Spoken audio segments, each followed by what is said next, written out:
Whatever happened to Joy Reid's gay bashing scandal? Joy Reid is an anchor on MSNBC. She was found a few years ago to have written this blog attacking gay people, putting them in danger. And then she said she never wrote it. Someone had hacked her blog, and she called law enforcement. Then we never really heard the end of that.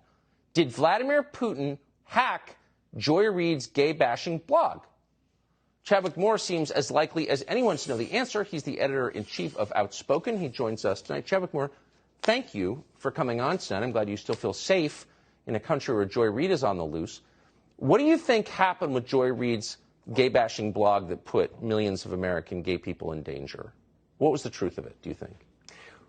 Well, it's a really interesting story. And had that blog, had the Joy Reid of a few years ago who wrote that blog been alive, she would be on board with this Florida bill 100%. She wrote in that blog about, gays recruiting children. Now, of course, the Florida law isn't about that. It's about basically a gentle reminder for teachers to stick to age-appropriate content for students.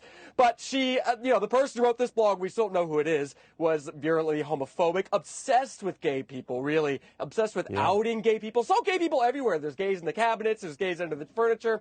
And she claims that it was hacked. Now, an investigation happened. She had a hired gun, claimed that, yes, it was hacked. Then her employer, the far-left Daily Beast, did their own investigation and said, no, it was not hacked. And that's coming from them, so that's very interesting indeed.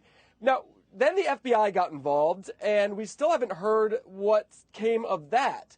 We do, however, have a name for when someone fakes a crime, gets law enforcement involved, and then wastes money, government resources when they know it's fake. It's called pulling a Smollett. And if there's one thing that's really going to hurt Joyanne Reid, it's being compared to Jesse Smollett, because he is, of course, a homosexual, and she's not very fond of those people.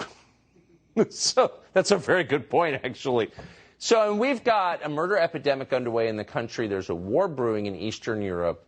Now is not the time to tie up FBI resources with your fake hate crime claims. Why hasn't Joy Reid been charged for lying about this hacking of her blog? Isn't that fascinating? It makes you wonder if maybe she went to these officers and said, look, I wrote it, I have to do this for the cameras. Maybe she pulled some kind of deal, or maybe she just has liberal media privilege. I mean, what would it look like if the MSNBC, which, carries water for the Democrat Party, one of their top hosts was arrested for pulling a Smollett? But it is interesting, we haven't heard anything. She made such a big deal that she was going to get to the bottom of this. And it appears that it was either Joy Reid that wrote these blog posts, very homophobic blog posts, or Vladimir Putin. Yeah. Well, stay safe tonight, Chadwick Moore. Joy Reid out there. You don't know I don't know if I can, but thank you. Love to see the transcript of her interview with the FBI. Lying to an FBI agent is, of course, a felony. So it'd be interesting to know if she did that. In fact, I think we need to know if she did that. Great to see you. Chadwick Moore.